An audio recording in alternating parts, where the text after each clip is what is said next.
Hello, bienvenue chez Lily Corner. Cette vidéo pour vous présenter les nouveautés et les retours en stock de cette semaine-ci.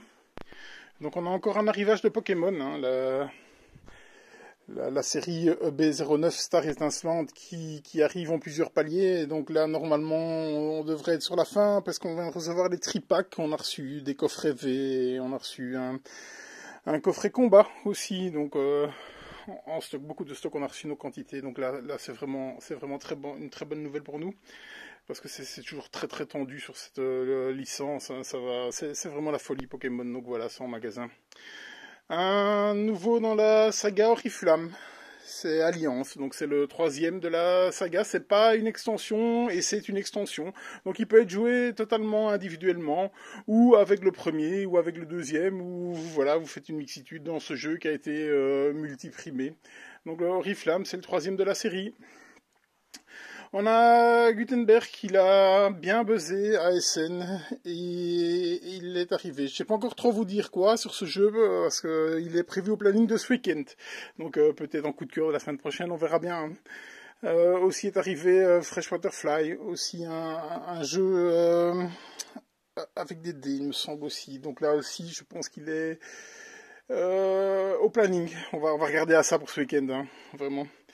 On l'a fait venir un petit phénomène, on s'y attendait pas spécialement. Les petites boîtes métalliques de Gigamic révèlent toujours des fameux trésors. Je pense par exemple à Salade de Poing qui est un véritable coup de cœur pour moi. Et ici, il y a la fin des artichauts qui est un petit peu dans cette veine-là, avec des cartes. Et donc, c'est un deck building. Donc, un deck building, généralement, vous construisez. Mais donc, ici, vous allez devoir construire votre deck et déconstruire votre deck. À savoir que vous devez parvenir à ne plus avoir d'artichaut en main. Donc c'est assez fun, ça roule vite, hein. Donc les parties ça va de 5 à un quart d'heure en fonction du nombre de joueurs pardon, et en fonction du hasard de la pioche bien évidemment, mais voilà, vu son format, le hasard on n'en tient pas spécialement compte dans ce format de jeu. Donc j'ai testé hier et c'est assez fun quoi. Encore un nouveau de la gamme Similo, cette fois-ci franchisé, donc Harry Potter, donc un petit memory. Du côté des retours en stock, on a Red Rising hein, qui était absent depuis plusieurs semaines. Un Summer Games, plutôt un jeu de cartes à combo. Ça tourne vraiment pas mal parce qu'il y a des combos quand même assez méchants. C'était vraiment bien, j'ai bien aimé ce jeu-là. Le retour de Dune Imperium, le phénomène Dune Imperium, il a... que dire là-dessus, il a fait sa aficionados, il y a des clubs qui ne jurent que par lui, donc un placement d'ouvriers quand même avec pas mal d'interactions, surtout au niveau des combats, qui connaît pas l'univers de Dune, donc voilà, un bon jeu dans cet univers-là, c'est quelque chose qui a été pas mal fait et qui est pas mal apprécié. Et donc il est arrivé avec son extension, on en a déjà plus, victime de son succès, mais on en a tout de suite recommandé, donc normalement ça devrait arriver, mais je pense milieu de semaine prochaine. Les paladins, on a rencontré une grosse partie de la gamme paladin et un stock massif des Percival, hein, c'est les sleeves les plus communs qui se trouvent généralement dans énormément de boîtes au niveau de la taille des cartes. Donc voilà, on a un énorme stock, on est très content parce que au niveau rapport qualité-prix, je pense qu'il devient incontournable. Hein, donc il s'équipe d'ailleurs énormément de KS, hein, beaucoup, voilà. Donc ça c'était un peu les nouveautés, les retours en stock, pas énormément cette semaine-ci, mais ça me permet de vous montrer les coups de cœur de cette semaine-ci parce que oui, c'est l'est. J'ai eu l'occasion de jouer pas mal cette semaine-ci, on va sur le table, ça bouge un peu. Et je vais vous en présenter deux. On va commencer par Fantastic Fabric. J'avais pas vu ce jeu arriver parce que s'il était issu d'une campagne participative, puis je l'ai même pas vu arriver chez mon grossiste. Voilà, c'était un mystère pour moi. J'ai tout de suite été pris par la charte graphique qui est tout à fait particulière, hein, vraiment hors norme dans le jeu de société. Il n'y a pas beaucoup de jeux qui emploient cette charte graphique et donc là c'est peut-être clivant, j'en sais rien, on aime ou on n'aime pas, hein, donc moi personnellement ça m'a tout de suite attiré. Ce petit jeu qui m'a fait un peu penser directement à la lecture des règles à Dice Hospital que j'aime vraiment beaucoup, mais qui est quand même nettement plus tendu parce que nettement plus rapide, hein, vraiment. Donc vous avez déjà 2 rivières de cartes avec les prestataires et les cartes plans qui sont ici.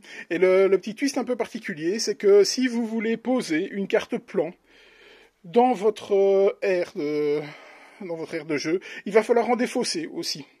Donc à votre tour de jeu, qu'est-ce que vous allez faire? Eh bien la première phase, c'est que vous allez recruter une carte. Soit une carte plan que vous allez mettre dans votre main, ou une carte prestataire, qui sont des bonus one-shot que vous allez activer dès la phase suivante. Et donc là, il y a un petit coût aussi à payer, et donc vous devez le payer en cartes, parce que les cartes sont aussi vos plans, mais aussi des ressources dans ce jeu, et ça c'est pas mal. Et donc parfois il y a des petits coûts additionnels, hein, ici, comme il va falloir payer de l'énergie supplémentaire pour cette carte qui est vraiment bien, parce qu'elle vous donne 2 dés à lancer supplémentaires, donc cette carte est quand même pas mal. Et donc là vous allez jongler entre prendre des cartes plans ou prendre des cartes prestataires. J'ai commencé ma première partie sans spécialement prendre de cartes prestataires, mais je peux vous dire que les cartes prestataires c'est super important. Dans les autres parties, je les ai beaucoup employées, ça m'a beaucoup servi. Donc le but du jeu est d'avoir le plus de points de victoire. Pour avoir le plus de points de victoire, donc il va falloir produire des caisses qui sont là. Et donc comment on les produit? Simplement vous allez jeter vos dés, et en fonction des combinaisons que vous allez avoir, donc vous allez prendre plus ou moins de points de victoire. Donc ici, cette carte-ci vous dit que vous devez mettre un dé d'une valeur, avec à côté un dé d'une valeur plus 1 et un dé d'une valeur plus 2. Et donc ce qui est fait, et donc vous prenez 2 points de victoire. Comme je vous dis, la partie est assez rapide, parce qu'une fois qu'un joueur a posé 10 plans devant lui, ou a 12 points de victoire, ça va s'arrêter. Donc ça s'arrête pas net, on termine le tour et on en fait encore un. Et donc ça j'aime déjà beaucoup, hein, le fait que la partie s'arrête pas net et qu'on puisse refaire un tour. Donc on peut peut-être mettre ses plans en place, et ça c'est pas mal. Donc je vous dis, les cartes ressources on les paye pour pouvoir poser des cartes, ça c'est déjà vraiment fort bien. Donc la rivière de cartes parfois est un peu malchanceuse, mais si vous dépensez une énergie ou un métal qui sont aussi des ressources dans le jeu, vous pouvez cleaner la ligne et en remettre d'autres. Vous avez aussi un siège social qui va vous permettre de prendre des ressources. Donc ici, si vous mettez un 4, 5 et 6, vous pouvez prendre de l'acier. Et si jamais vous arrivez à mettre les mêmes valeurs, donc vous allez en prendre plus. Donc, et aussi ici pour l'énergie. Donc là, c'est les dés de valeur 1, 2 et 3 qui vont se placer là. Et donc par exemple, si vous placez un dé 3, vous allez prendre 3 énergies. Si vous en placez 2, vous en prenez 3 plus 1 parce que c'est la même valeur. Et au-dessus, vous prenez des cartes supplémentaires de la pioche. Donc parce que les cartes c'est super important, parce qu'il vous faut énormément ces icônes-là pour payer les autres cartes. Et ça c'est vraiment fun, ce système de cartes qui sert tant à scorer, tant à vous faire des actions, mais aussi qui sert comme ressource. Donc c'était Fantastic Fabric, donc c'est une très belle découverte pour moi. J'aime beaucoup, j'ai beaucoup enchaîné les parties cette semaine-ci. Le solo tourne bien, il tourne vraiment bien. Bon, là on est plus sur du hasard, hein, au niveau du solo comme adversaire. Après, voilà, on le sait, il y a des dés, il y a des cartes, et donc en fonction du résultat des dés, si les dés sont pas bons pour lui, vous allez parvenir à le battre. Si les dés sont très bons pour lui, ça va être compliqué, parce que on n'a pas énormément de marge de manœuvre, hein, ça va très vite, hein, 10 cartes, 12 points de victoire, ça va super vite. Une partie, c'est en solo, c'est un quart d'heure. En multi, ils annoncent 45-60, je sais pas, j'ai joué à 2, on a mis 20-25 minutes, quelque chose comme ça.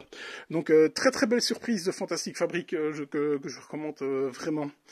Et puis celui-ci, j'avais dit que je l'essayerais, c'est Explorers.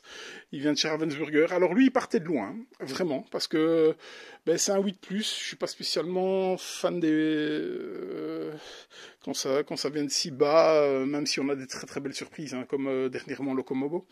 Les jeux, c'est un jeu à cocher, donc là c'est déjà positif parce que j'aime beaucoup, mais c'est surtout un jeu à cocher avec des marqueurs, et ça j'aime pas trop, parce que voilà, généralement ça salit, le matériel tient pas la route. Et ici, eh bien, je peux vous dire que c'est toujours nickel après toutes les parties qu'on a fait. Donc j'ai joué en solo il tourne vraiment bien, j'ai joué avec ma femme, ça tourne super bien. Et pour un 8+, qui est quand même somme toute assez simple, il y a énormément d'ajouts possibles pour le rendre nettement plus corsé. Et là, vraiment, les défis deviennent super intéressants, et c'est vraiment c'est super plaisant. C'est vraiment super plaisant parce que le challenge monte à chaque fois et là on y trouve vraiment son compte. Donc du joueur le plus novice au joueur le plus chevronné, je pense, pourront trouver son compte là-dedans sur Explorer, à condition évidemment d'aimer les jeux à cocher. Donc ça, il y en a beaucoup que ça rebute. Moi, c'est pas mon cas, ça c'est sûr. Et donc à votre tour de jeu, qu'est-ce que vous allez faire? Eh bien, vous allez retourner une tuile terrain. Le joueur actif va retourner une tuile terrain qui va le mettre face à lui.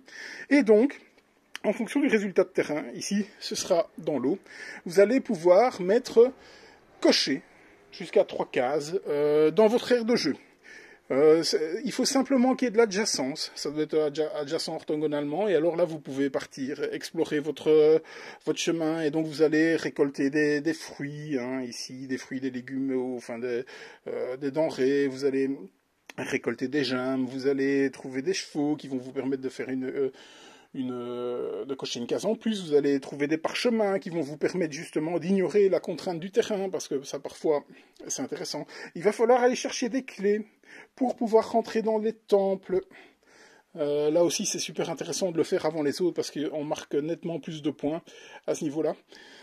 Donc c'est extrêmement simple, vous le retournez, donc vous faites 3 cases dans le terrain bleu. Si le terrain bleu vous convient pas, vous pouvez prendre le sable, mais alors à ce moment-là, vous ne cocherez que 2 cases parce que c'est pas le terrain qui est face à vous, et même vos adversaires, c'est la même chose. Donc eux, ils jouent avec le terrain face à eux, donc ce qui est le sable, et donc ils cocheront 3 cases dans le sable, ou s'ils veulent cocher dans l'eau, ce sera 2 cases le concernant. Là, vous pouvez toujours dépenser un parchemin, à condition déjà de l'avoir trouvé, pour ignorer le terrain, et pour remplir à votre guise le plateau de jeu.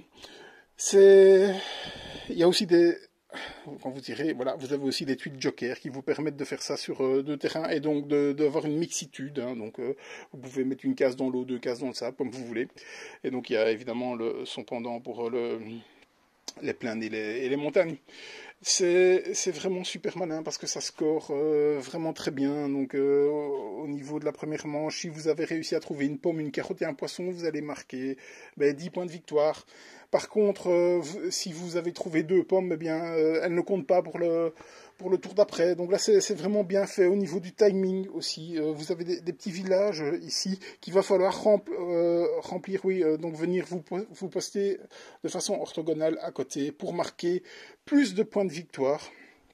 Vous avez aussi des gemmes, et donc les gemmes, ça va être cumulatif. Donc si vous en trouvez 2, la première manche, vous avez 2 points. Si vous en trouvez 2 de plus, bien là, la manche suivante, vous avez 4 points. Donc les gemmes, c'est super addictif aussi. Donc il va falloir bien les trouver pour marquer pas mal de points. Donc je vous ai dit les clés pour rentrer dans les temples, hein, il faut essayer d'être avant les copains parce que ça score plutôt pas mal, hein, 12 points pour le premier qui rentre et après c'est dégressif. Et donc comme je vous disais, il y a pas mal d'enjolivures, on va dire, autour de ce jeu, parce que vous savez augmenter de façon croissante la difficulté, donc ça c'est pas mal. Donc vous avez sur votre tuile terrain que vous retrouvez ici, eh bien au verso, c'est des tuiles objectifs. Et il y en a tout un paquet dans la boîte, vraiment pour... je dirais pas rejouabilité, parce que c'est tout le temps le même système de jeu, mais plus pour la variabilité. Et là, il y a énormément de variabilité là-dedans. Et donc là, ben voilà, vous vous retrouvez avec cette tuile-là, ou si vous prenez pas de gemme, vous avez 16 points. Vous voyez, si vous avez réussi à pénétrer dans toutes les cases de plaine, eh bien, vous allez marquer 10 points à la fin de la partie. Ici, ben, la première manche ne score pas, puis après vous scorerez que les pommes et puis les carottes, et puis vous voyez, plein de trucs. Ici au niveau des villages, et ça c'est super intéressant celui-là, il est vraiment pas mal, parce que vous pouvez prendre jusqu'à 40 points, c'est énorme, mais en fait, vous allez scorer la plus petite valeur que vous avez autour de vos villages. Donc, si vous jouez les villages, il va falloir les jouer à fond pour les entourer complètement tous pour prendre 40 points. Au niveau des gemmes aussi, ben, ça part en négatif au niveau des gemmes. Donc, vous voyez, il y a plein de trucs de même que le plateau central ici se retourne aussi pour avoir d'autres manières de scorer. Donc vraiment un jeu très complet, c'est bien foutu. Le matériel, les tuiles sont super épaisses et franchement j'ai pas vu encore une trace de marqueur qui restait. Donc là c'est chapeau vraiment Pour le matériel, pourtant c'est du Ravensburger, hein, donc voilà, ceux qui connaissent un peu Ravensburger se diront ouf, oui, mais non, c'est vraiment du bon matos là. La boîte est pleine, c'est vraiment plaisant. C'est une belle découverte. Il partait de loin, comme je vous l'ai dit, et franchement, c'est certainement la plus belle découverte de cette semaine-ci. Malgré que j'ai pas mal joué, j'ai joué à Fantastic Fabric, Paper Dungeon, Terraforming Mars Ares, tout ça. Donc voilà, je vous le recommande vivement, et je vous dis à bientôt chez Ludie Corner.